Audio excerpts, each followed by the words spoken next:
Good morning, students. Welcome once again to today's lesson. In today's lesson, we are going to learn about teaching techniques, which falls under teaching of biology, which is under the course method of teaching biology. Now, after studying this session, you'll be able to explain what a teaching technique is and also list at least 4 teaching techniques that can be used to teach biology. So now, what is a teaching technique?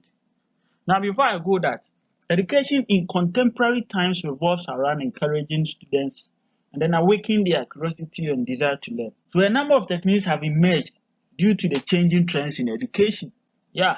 So in this session, I'm going to teach you on the teaching techniques in biology. So what is teaching technique? When we say teaching technique, how do you understand? So a teaching technique is a supporting device which a teacher uses to emphasize his ideas through communication and manipulation of other resources. And also it induces the learner to learn freely without compulsion. So when you have a teaching technique, it helps you, the teacher, to communicate effectively, and then it helps you, the teacher, to manipulate a particular resource you want to use to teach. Okay, so we have different types of teaching techniques or ways of teaching or a technique used by teachers during teaching. So among the teaching techniques, we have one, encouraging the students to prepare for the lesson before the class begins. It's a technique you have to use in your teaching. You encourage your students to prepare before they come to class. 2 is design thinking. Design thinking. 3, self-learning. 4, gamification. And then social media free online learning tools. Social media free online learning tools. So we are going to explain these one after the other. Now with the first one, which is encouraging students to prepare before coming to class or to prepare beforehand. Now this teaching technique is otherwise known as flipped classroom model. Flipped classroom model. So in this one, the class becomes a dynamic environment and students elaborate on what they have already studied. The classroom becomes very dynamic. So students have prepared before coming to class. So they will elaborate to you, the teacher, on what they've studied, and then you build on that to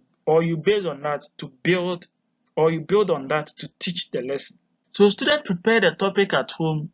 So the class becomes one of answering questions they have about the topic.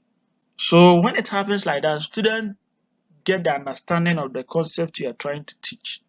So this makes the student go beyond their normal boundaries and then explore their natural curiosity.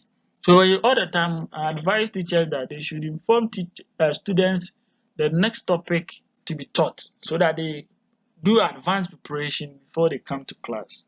When you do that, it makes your teaching very easy. The next technique is design thinking. So this technique is based on resolving real life cases through group analysis, and then you brainstorm the student, and then innovation and creative ideas.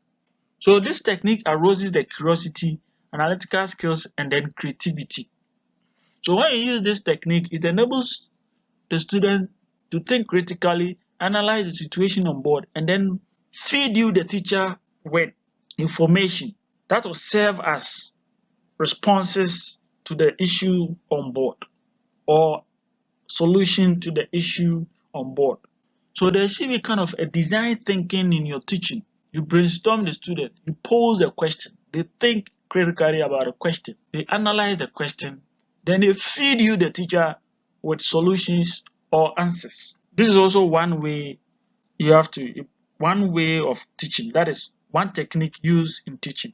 The next one is self-learning. Self-learning. Self-learning. So at that time, I say that curiosity is the main driver of learning. When you are curious, you want to know something. It drives you to learn.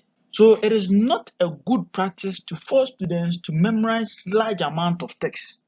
So it is better to give the student the opportunity to explore areas that interest them and then learn about it by themselves. You don't force students to learn. You give them the opportunity to explore, to learn themselves. You give them the task. They should go and learn. So concept mapping can be conveniently used to initiate self-learning when you use concept mapping in your teaching. For example, concept maps on the organs, bones, or disease that affect the human body can be done. So the evaluation of which can be done according to the maps that have been created help them to come to a more comprehensive understanding of the human body. So when you use concept mapping, it helps the students to learn themselves. They know like, okay, this one linked to this one maps to this one maps to that one. So concept mapping can be used to initiate self-learning, and it makes learning very easy. The next one is gamification. So learning through the use of games is termed gamification. This technique has been explored by elementary and preschool education. So by using games, students learn without even realizing. Yeah. So gamification is an effective learning technique that can be applied at any age. So the teacher should design the game in such a way that it is appropriate for the students. And also taking into account, you have to know the age and then the knowledge level of the students when you're designing the game. Also, the game must be attractive to students. And also, the game must motivate them to play. So when you design the game too, the instructions for the game should be also simple and then clear. That is true. So when the game is very competitive, it makes the students to enjoy and then have the interest to play or contest with their colleagues. So this is also a technique used in teaching. The next one is social. So social media. So students of today are always fans of social network, and it's important for the teacher to use the media to engage the students in the classroom. So there are so many social networks. So whatever is available and convenient to use is what must be adopted. For example, you can tweet, WhatsApp, Facebook, TikTok. Students use these platforms to learn. That is true. This one is free online learning. There are a number of free online learning available which biology teachers can use to engage students.